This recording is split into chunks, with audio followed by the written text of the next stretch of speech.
Day. This is Toksa Hour, and I am Maggie Ross. I'm coming to you live from Porcupine, South Dakota, along the Porcupine Creek where the porcupines roam.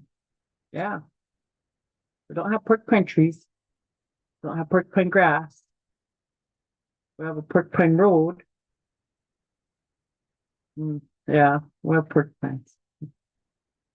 That's about it. That's about it. Oh, good morning. Good morning. It's been quite the week for me.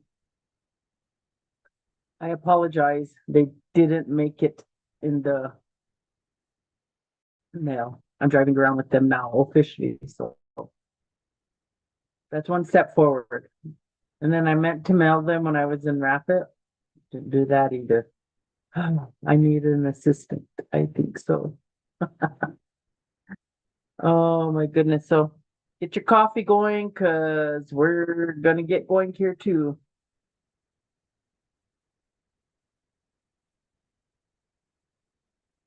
Excuse me. I think I sent out my notifications. So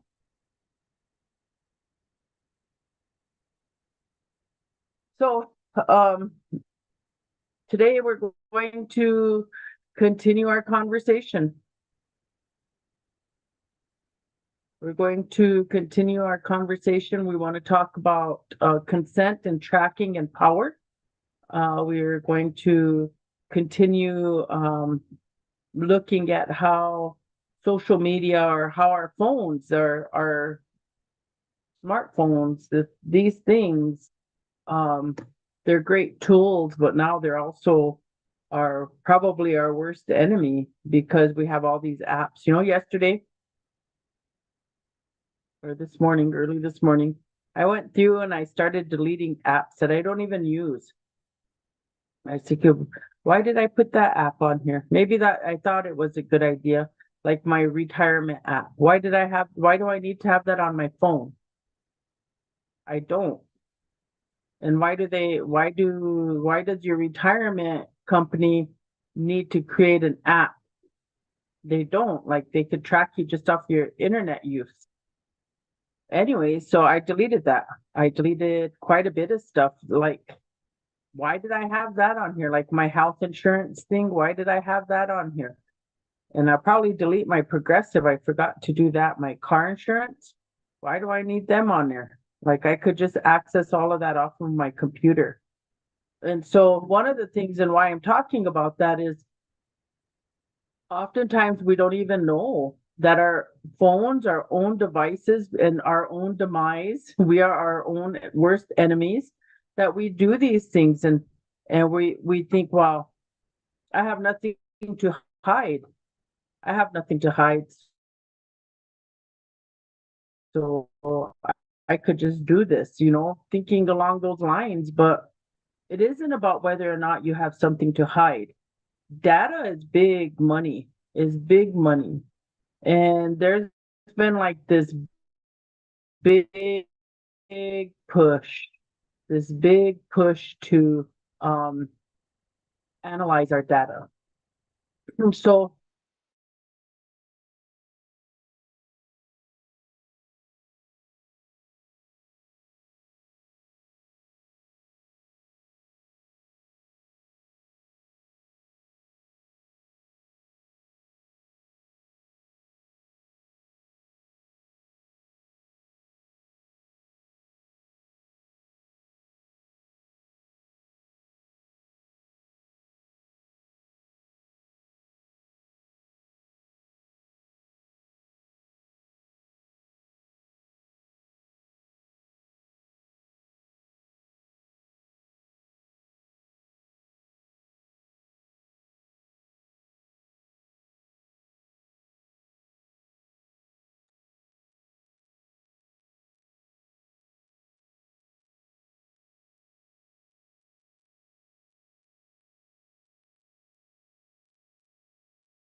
Sorry about that. Something went on with my Wi-Fi. My signal went out. Horrible, horrible. So anyways, back to what I was saying. I don't know if I'm still live here. What was going on with my Wi-Fi? Says I'm still connected, so hopefully I'm still connected. Anyway, so as I was saying, like the creator doesn't say you have to click on this button in order to live. Like it doesn't say that. It does not say that. I think we're back. Chat me, I'm going to say, so I know. Somebody chat that you can still see me. I feel like I'm still I don't know if I'm talking to myself. Anyways, so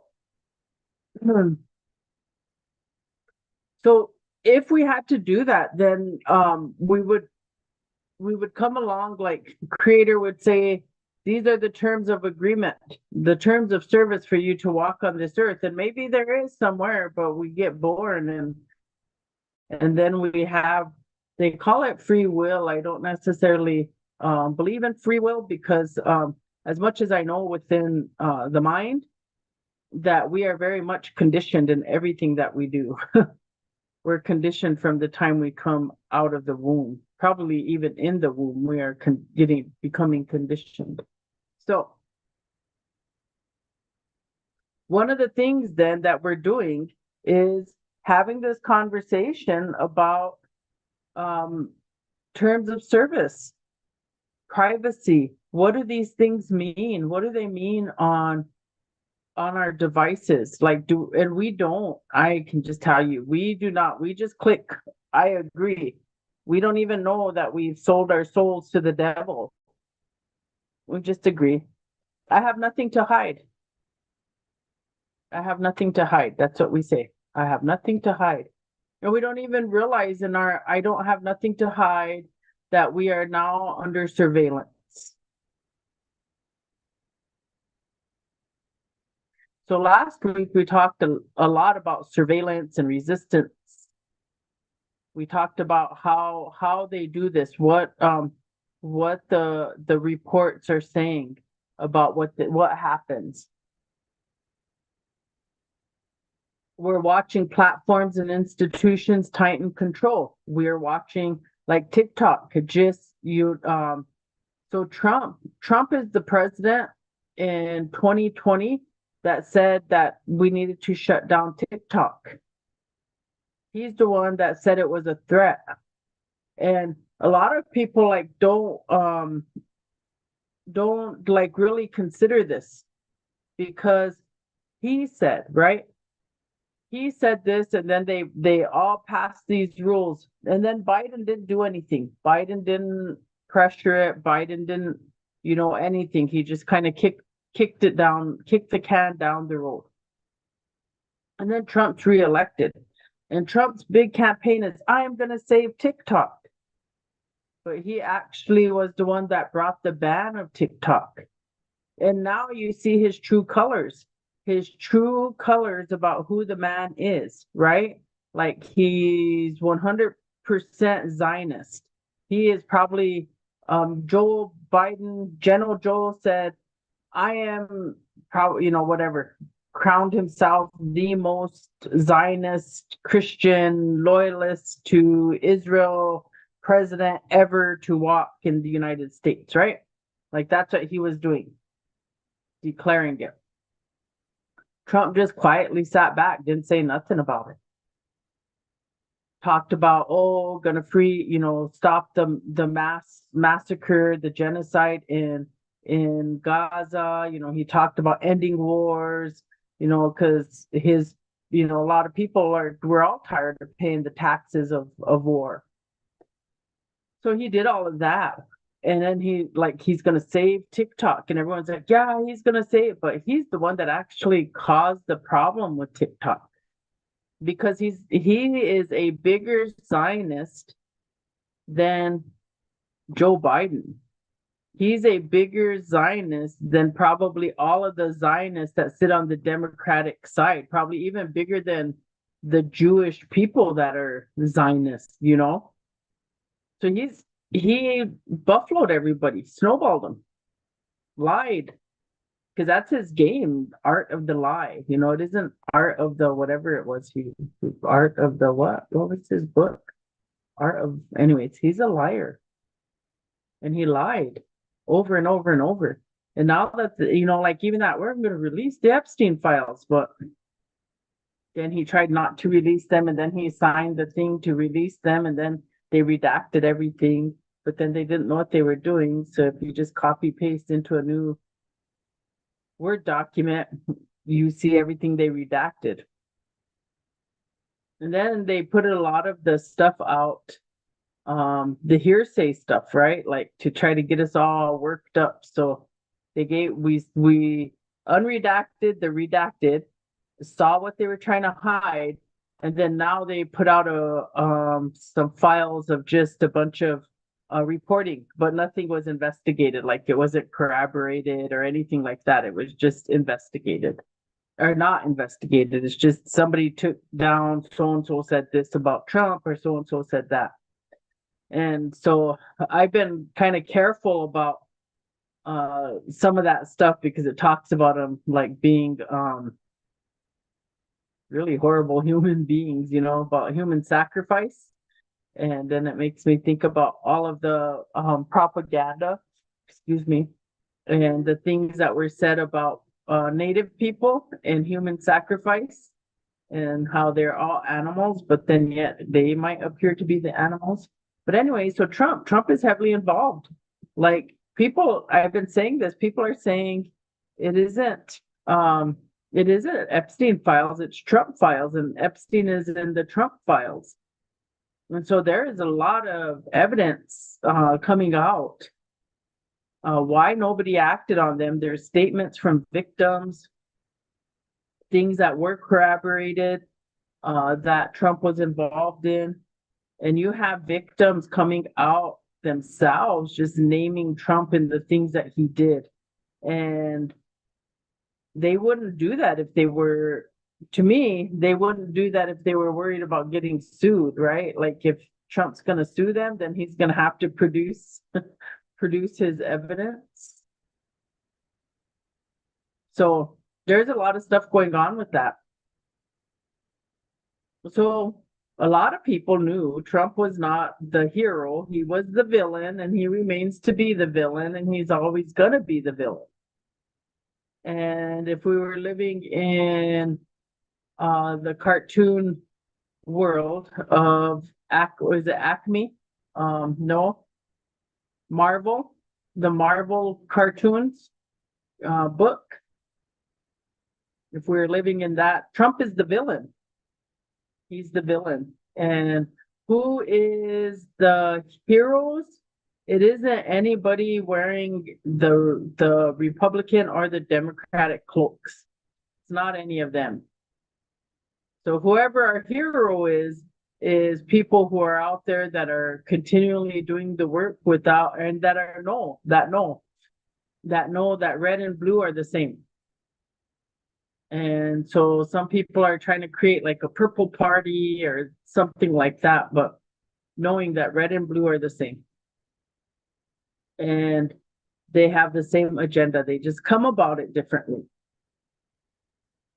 Democrats kind of just want us to, they still want those things done. They just want it not so obviously done. Republicans just don't care. Just mass and alive people.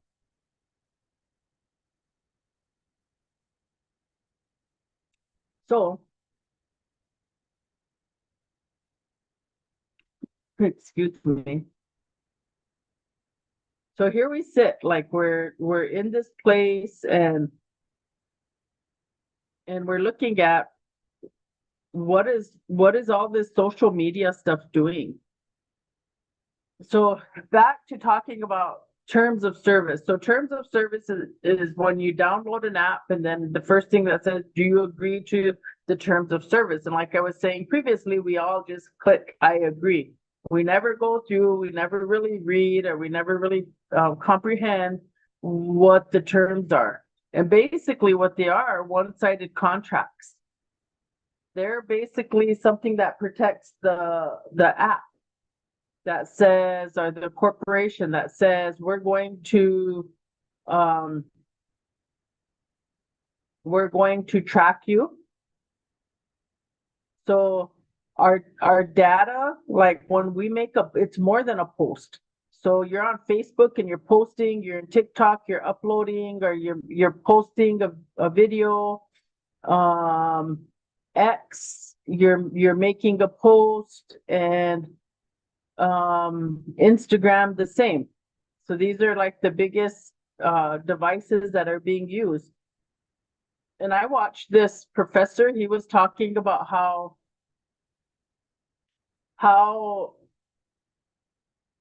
Mossad and the CIA actually fund all these devices.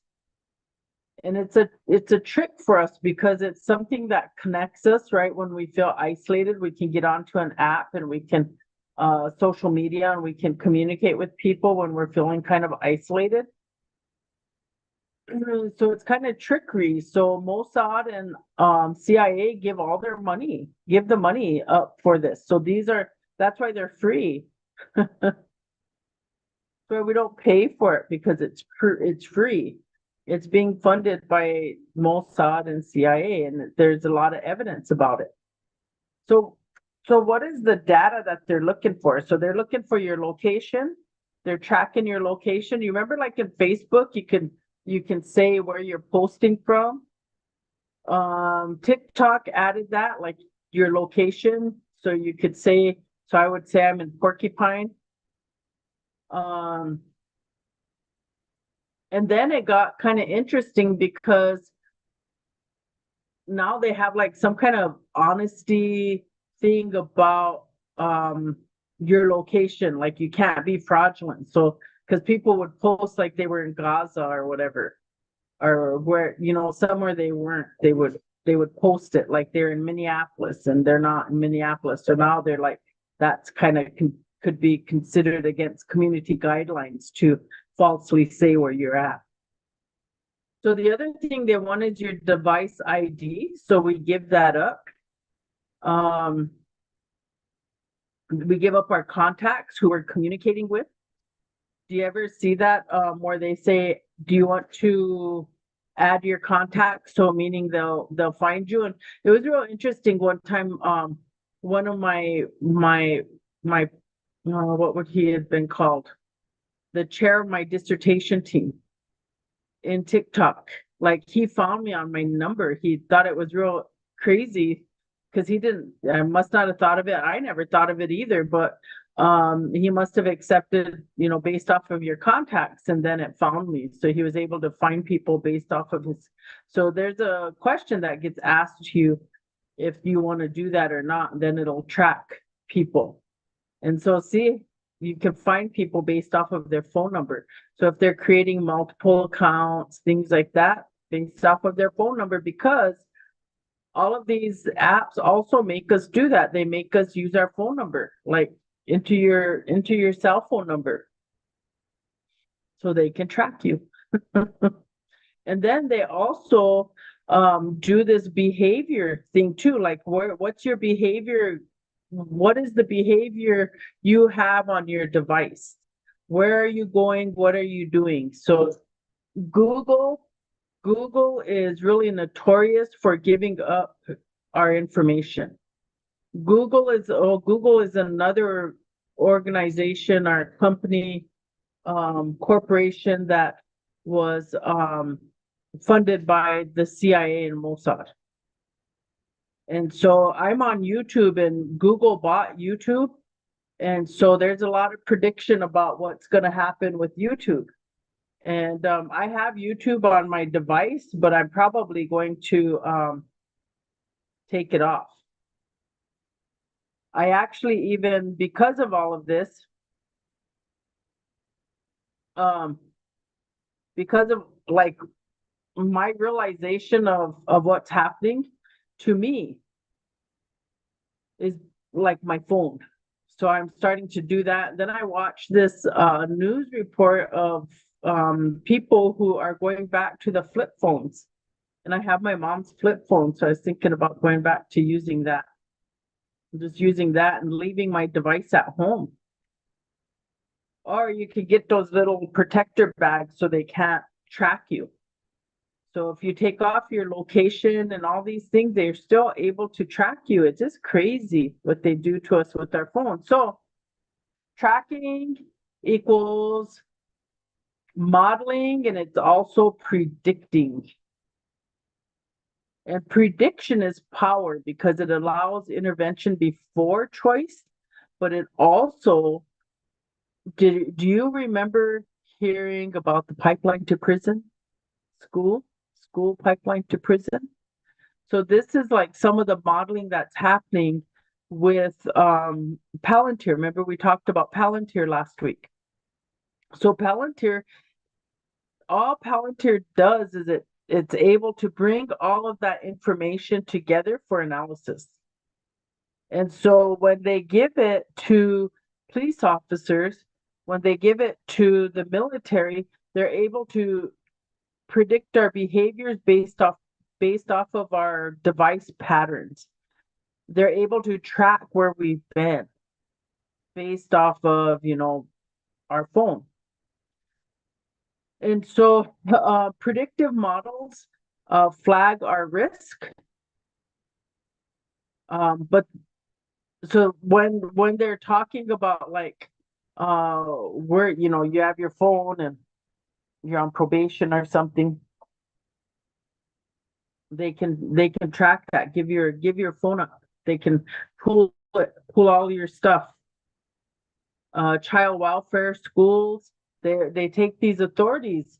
Border enforcement, we know that that's what they're doing. They're taking people's phones from them because we're recording, because we're doing these different things. So they want our data. They want our data. Data is a big thing. It's a big thing.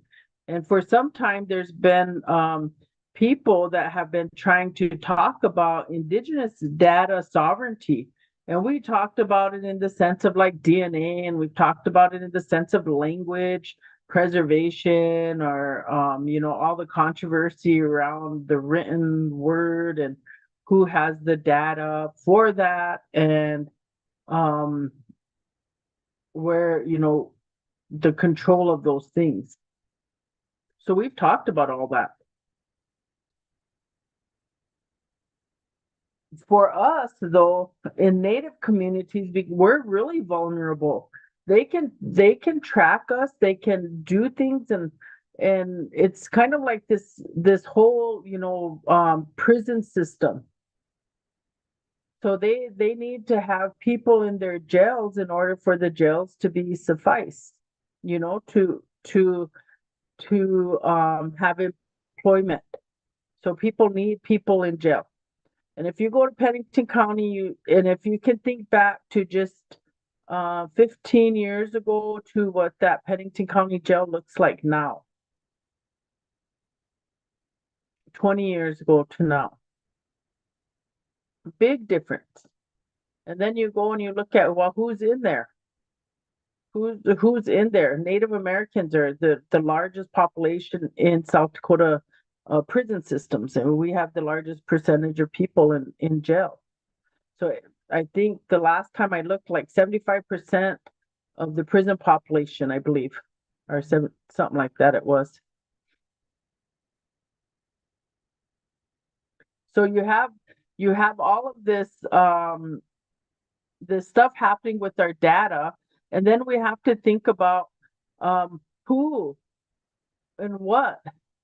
So our data is sold over and over and over and over and over again to various different types of companies. So when I was telling you that when we're born, they say we're born to free will, that we have free will to make choices. Well, I guess, but we also are born into conditioning, because everything we do is learned behavior. We learn it from the people around us. And so that's where we have to start thinking about what's going on with this data tracking and what they're doing and the predictive behaviors. Like we have drones flying in the sky. We have satellites taking pictures. We have all of these things going on, but we have no no protection.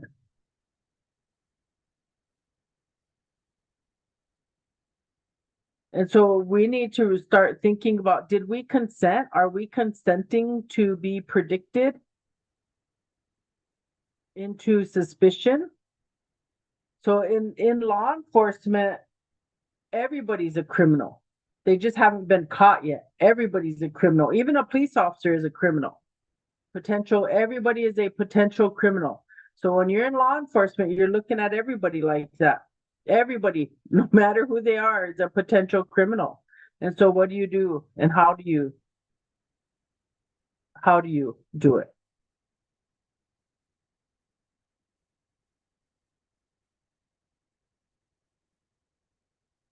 So as we think about our data and about what we're consenting to, we should also be thinking about our land and sovereignty.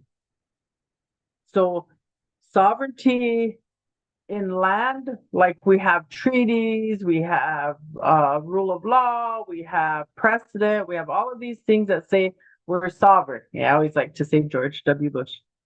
Sovereigns, yeah, they're sovereigns. But so there's that sovereignty. But nobody, none of our leaders currently are looking at data sovereignty and really saying, what do we do to protect people, our people? What are we doing?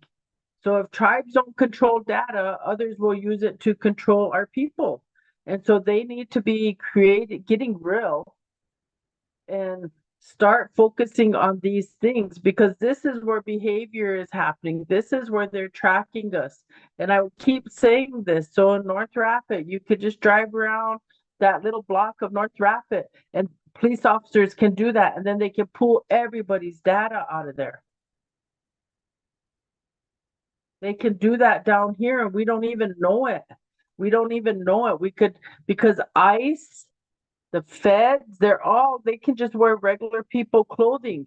Drive on down here, go into a community, just drive around that community, boom, pull all the data in that community and start looking at it. And we're not even doing anything to counter it.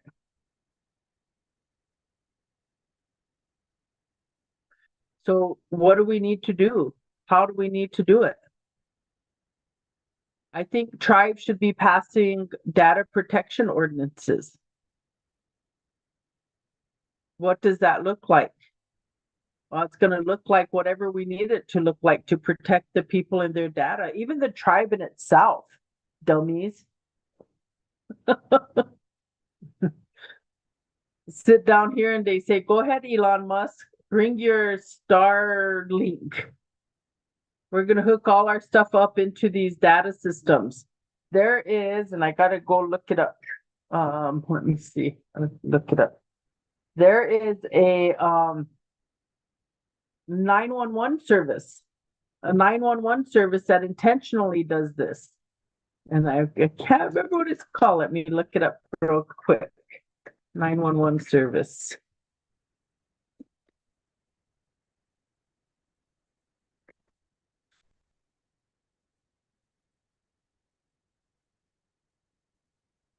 Let's see.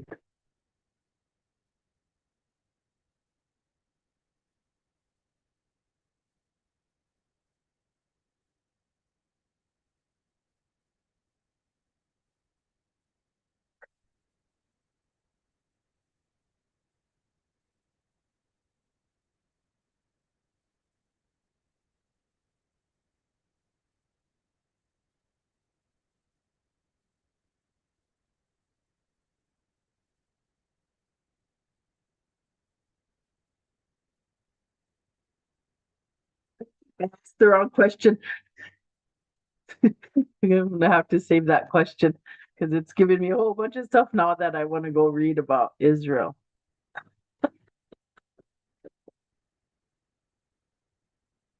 All right, I'm gonna ask it a different way.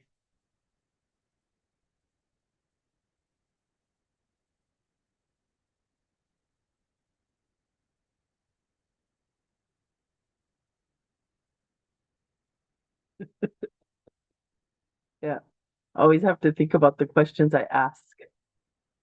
So even like on my phone, like I had Google Apps, I deleted all those.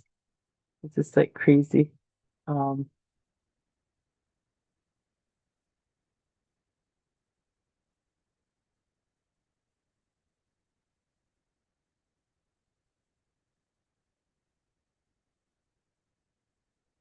I have to post it though.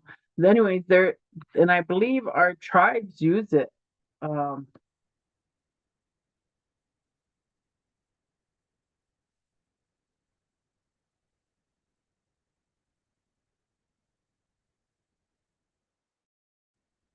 I'll ask about South. I'm sure South Dakota gives it up.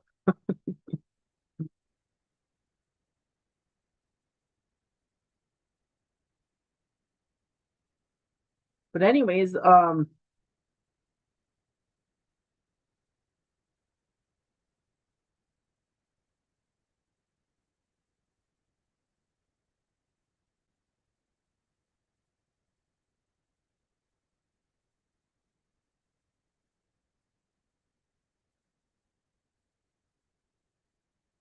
anyways, so I'm gonna have to get back to you guys on that. But there is 911 service. So you're calling in 911 and you're trying to get all this help or whatever, and they're just tracking you.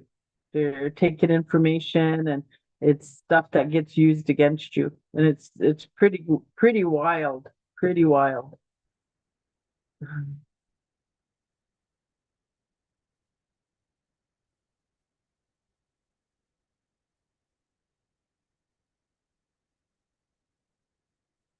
So this is, I think, one of the things, and I know, and I agree, Steve, we are not, we're not capitalists, and in the sense of, like how capitalism works.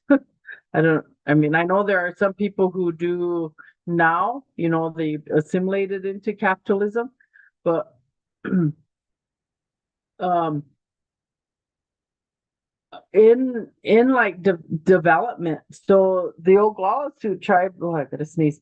The Oglala Sioux tribe in itself has made this kind of distinction, or like they wanted to do individual businesses, and so you have like um all of the marijuana industry, and it's kind of failing here because it just is failing, and so the tribe in itself could create business. The tribe in itself can become operators, and they can create business everywhere that we're all just going and working, and then that the business is the tribe, and the tribe then takes care of however that's going to work. We can also, like a co-op, we can do co-ops as well. Like in our districts, we could try to do co-ops, different things in which we break the system. But no matter what, we still need to be protected, and we need to be really verifying. So who owns these companies and what are the things that they want from us? We all just have people coming out of Washington, D.C., lobbyists or whoever that are just, selling us the milk and honey for things. And we need to be cognizant of that. Why do we need that, or why that company? What's the push for that company? And in some of that, like I can't blame tribal council solely because there'll be a lot of pressure. Like some of our very own tribal members go out into the world and then they become like venture capitalists. And so then they're bringing things here, trying to get us to do this. When the tribe in itself either can create the business or allow districts to co-op and create business and grow. And then you can grow your economy that way. You don't need to have a capitalistic economy. Your economy can grow through our traditional mechanisms, our philosophies or whatever, like we don't need to be billionaires. We don't need to be billionaires. Like if we're living in this society, we are consumers. We are existing in a consumer society. So if we continue to exist in a consumer society, it means then that we need to build industry so that we can create things to buy. So that's something. The things that we got to consider. I mean, it's kind of crazy, I think. So the tribe then should be creating data protection ordinances. They should have strong vendor data rules. So you're going to operate here. So these are the conditions in which you're going to operate. Like there's AT&T cell towers everywhere. And the tribe, I think they position most of that just for the cut. So what is the financial cut that comes to the tribe for these towers? And not so much about protecting the data that is attached to the towers or attached from our phones, our devices. So where does that data go and who has the right to do that? They could also be saying we want plain language consent, because even though we're like at a 10% Lakota language speaking population, we are still probably at a 75% kind of like a dual language vernacular. So we're using Lakota language within English context, and we don't know that, or we're using English within Lakota context. And so there's a lot of things that are going on, and even just in the way we think about things and we understand language from our own perspective.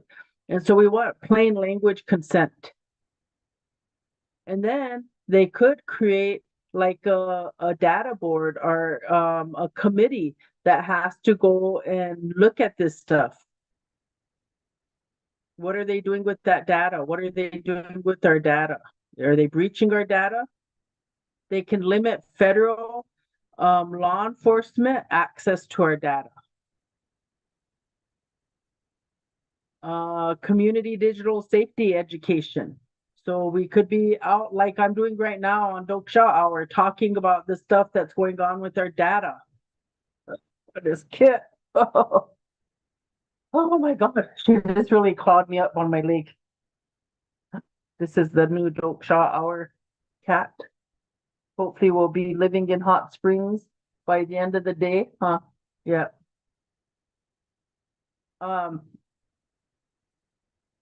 And then just having basic IT security standards.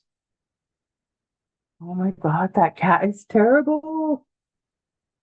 I'm just gonna have blood on my legs.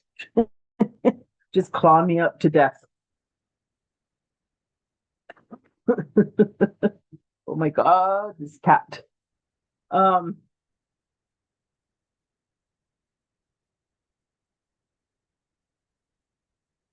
So then when we think about, when we start to think about, well, what can the tribe do? These are the things that the tribes could be doing to protect us. They could even go and create like a Ocheti Shakoi data compliance board, and have that board try to protect all of the tribes under the Ocheti Shakoi. They could do that. That would be brilliant, would be very excellent. Because then it's not just one tribe trying to do this solo, it's all of them collectively coming together saying we need to protect our data. We need to protect our citizens. Doing it that way, and that would be like really, really smart. Like that would be a good thing if they would do that. So if the tribes could get it together, and if we could all just kind of start bossing our tribes around, or calling our council reps, calling our council presidents, um calling our leaders within our districts, who's your district president? Who do you know? Do you know who your district presidents are, your community leaders? Do you know who they are? Do we start like that? Do we start at that level, or do we just storm council meetings and committee meetings? So the Oglala Sioux tribe, it would probably have to, if you did run it through a district, because districts have authority, districts go right to the agenda. You don't have to go through a committee, you just go through your district. If you went through a committee, I think you would have to go through EB&D, and then you'd have to go through law and order, I think. And then probably finance committee. How are you gonna fund it, or how are you gonna support it? And that's why if you collectively did it, you could have everybody putting into the pot. So, if it's like 5% of their general fund annual income, we wouldn't even have to worry, because Shakopee and all of them, their 5% would be huge compared to, like Laura Brule. Laura Brule is a smaller tribe. Crow Creek is a smaller tribe. Santee is a smaller tribe. And so is Ihanktawan. They're smaller tribes. So their probably annual income isn't as big, but it doesn't mean that we should not be trying to protect them as well. And so I think, these are things that we could advocate for, push for. Let's do that. So some of the things that you and I can do is turn off, always turn off your location on your phone. Turn it off. Review your app permissions. Use two-factor authentication. Stop reusing your passwords. I have a hard time with that. Like, yeah. Make one privacy respecting swap. So the things that we need to be doing to protect our devices, to protect ourselves, I did. So like in my Apple phone, I went into, and don't do that. Don't give them your face, your eyes, or your fingerprints. Do a code or a pattern or whatever, but don't do it this way, because they steal your stuff. Okay. So I go into settings on my smartphone. And then I go to my privacy and security for Apple. I click on that, and location services is off.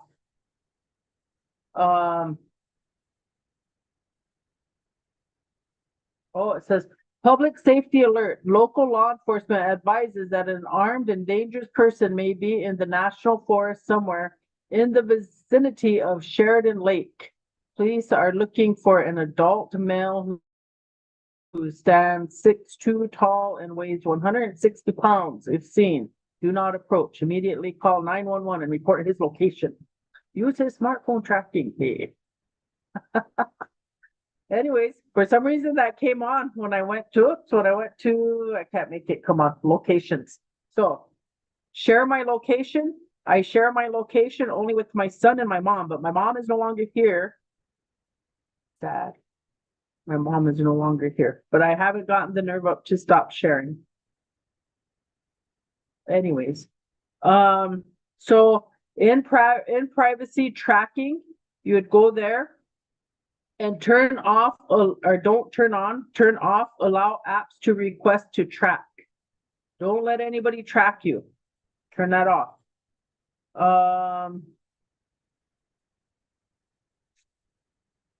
If you scroll down, there's a thing called analytics and improvements. You would click on that and turn everything off there. Everything off. Stolen device protection, turn it off. Lockdown mode, turn it off. But you turn that on if you think that you're they're like if you're at a protest, turn that on. If you think the cops are gonna take your phone, turn it on. Then they can't get it. You got it. Then you can turn that on and lock your phone.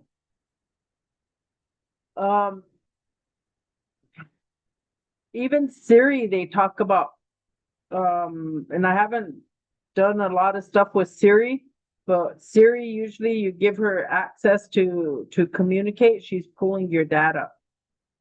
So things like that to be careful of. And then any app that you are not using, if you have not opened that app on your phone within a month, within 30 days, get rid of it. Delete it because it's tracking you. Delete it, delete it, delete it, delete it, delete it. If you're not using it, take it off your phone. So those are the recommended things in how to protect your device, protect yourself. And we need to just know that prediction removes the presumption of innocence. So if they can predict your behavior, they're already creating a model for you. They're already saying this is the type of behavior you have, and this is what you're going to do. So algorithms, they don't heal trauma, they manage it, right? So like if we're in a traumatized community, traumatized life or whatever, algorithms, all of that stuff, it's going to start putting our things into a behavior and it's going to be able to use it against us. And then we should be advocating digital sovereignty is not an option. Like we need to be pushing our people to create rules. And this is even for in the state of South, in your states that you live. If you're in New Mexico, like Steve, I'm sorry, I should not be doxing people. So wherever you live, I'm sorry, wherever you live, you should be doing that. You should be putting your request in to somebody. Pushing your city or your county government, your state legislatures to do this, because one of the things that happens for us in all of this is that nobody is actually going to protect us. We have to protect ourselves. And when we think about the reselling, like we make absolutely we don't get no kind of royalty, nothing for them using our data like that and reselling it over and over and over. It's kind of like long time ago, they used to create these mailing lists, and these mailing lists were big bucks, and people would buy for so-and-so's mailing list. And then they would mail them out. And then the same thing, an email list is really valuable. So then they could email. So that's what's happening to our data now. So our smartphones are becoming our best friends. They hold our secrets, but then they also, if somebody gets a hold of our stuff, it could be hard. And problematic. And again, it doesn't matter. It does not matter if you are not breaking the law, if you have nothing to hide, nothing like that. The way they use algorithms can put you into situations that you never, based off of your behavior. So that's the stuff we got to think about. Oh, shoot.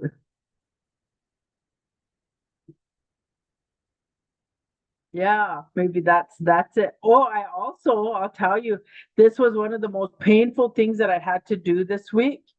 Um, is shutting down my TikTok because my TikTok, I have almost 10,000 followers, and like my TikTok has just really been growing. And because of the recent purchase and the change of the algorithm and all of that, I had to get rid of my TikTok. And so right now I'm just in the process of downloading all my data from it so then I can deactivate. But I went to Upscroll. Have you guys heard of Upscroll?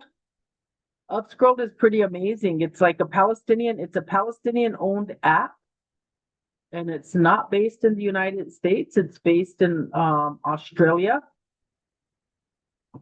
And it's like it doesn't have all the bias that most apps have now, because the job right now for Israel is to shut down social media. So their biggest thing they said was millennials and Gen Z. And so by changing the narrative and the propaganda um, using AI. So AI is a tool being used against us for propaganda. And anyway, so they're going into all of these apps, and then the owners of the apps are then also suppressing free speech, suppressing any news that may be against ICE, against Trump, and against Israel. So anybody else, I guess you could say it'll stay on their platforms. But if you speak against ICE, if you speak against Donald Trump, and if you speak against Israel, then you're going to be suppressed because the billionaire class owns all of the tech now. And it's all funded by also Mossad and CIA. So all of our information, that's what we do. That's what we do. That's what they do. And so that's what they have. And that's what they do to us. So Upscrolled is a different app. They try not to be biased. I mean, there are people that are on the app that have been, bots. The bots have, they're what do you call that? Monitoring or managing the bots, getting rid of them or whatever. But it's a pretty free app, and I was kind of impressed by it. It took like one whole year on TikTok for me to get to 1,000 followers. One whole year. And then I'm not even doing anything, like I didn't connect it to my Facebook. So I didn't try to connect with anybody that was in my Facebook. I didn't do any of that. I just was trying to see how I did out there in the world on my own. And it took me a year to get 1,000 followers. And then it took me um 3 years to get 3,000, no, 2 years to get 3,000 followers. And then I just kind of stuck around 3,000 to in between 3,000 and 4,000. And then in the past 2 years, I jumped to like 6,000, and then just boom. And probably, I think 6 or 7 months, I ended up almost to 10,000 followers. Um, so that's something pretty big there for me. Anyway, so on Upscroll, I've only been on it for 7 days, and I'm already over 200 followers. And followers aren't really, like, for me, it's like I'm a very interested in points of view. So I like to see points of view. And I like how in Upscroll, all the same. I mean, it's hard because you can have people that maybe you only have one or two things in common, and the rest of everything else you don't have in common. But I like points, and I like to examine points of view. And so I enjoy Upscroll quite a bit. And then not ups, Upscroll and Substack. I almost called it Upstack.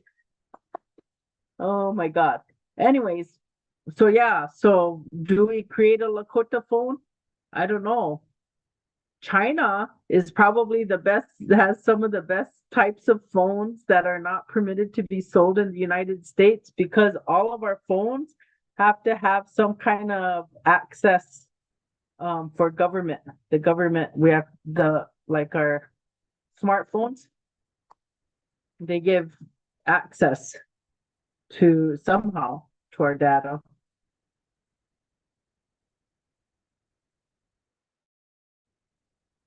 Oh, I'm Maggie's Garden. You just do that. That's what I am. I'm Maggie's Garden on Upscroll.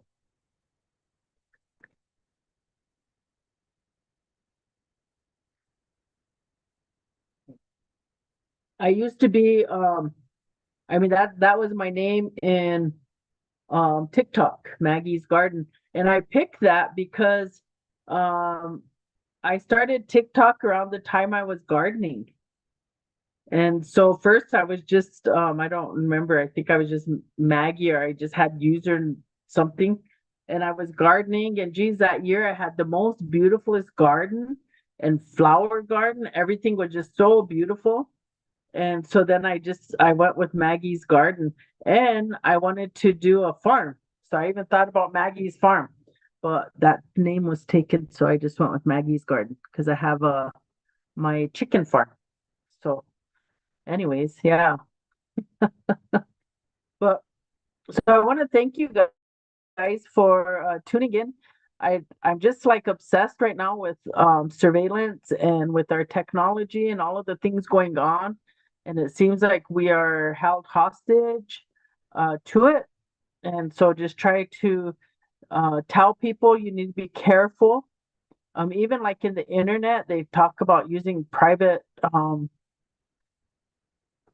browsing or whatever when you browse. That way you're not being tracked by all these darn companies. They also talk about getting a VPN, and I did do that too.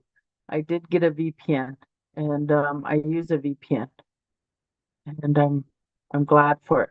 I use it on my phone too, a VPN. But all the things that we have to do, and it's money, like you have to pay money to protect your identity or protect your data. And so I think that's really important.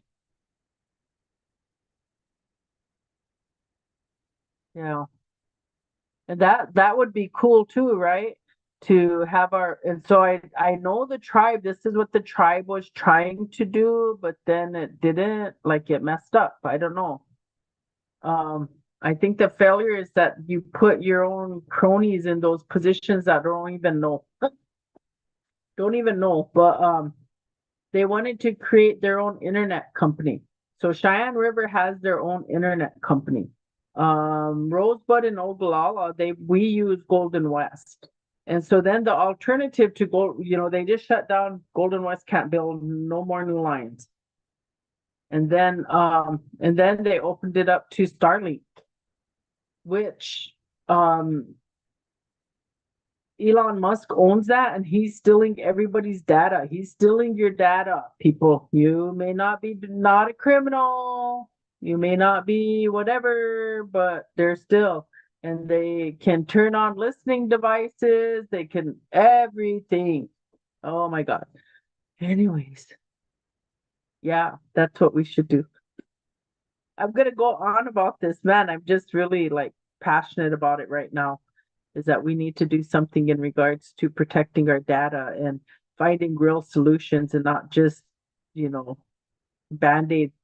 Like we need to find a real solution and yeah, maybe like again, maybe there's the Ocheti Shakoi telecommunications or something like that. And then they provide the service to the reservations.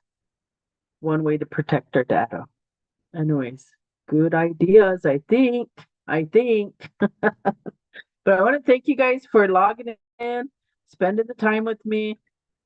I promise this week they'll be in the mail. I'm just driving around with them. I got them halfway there. I guess I just got to get them to the post office. My life is so crazy. But I sure um Did you get a burner phone yet? Um, no, no, I have my mom's flip phone. I think about using that. My mom's flip phone, but freak people out and call from her flip phone. Have everyone looking at their phone and throwing it. Okay, you guys. Have a good rest of your day. Have a good week. There's a lot of challenges that we face, and we should not be discouraged by our challenges, but we should look at our challenges as opportunities to grow and find the best way forward. I think that's what our ancestors used to do.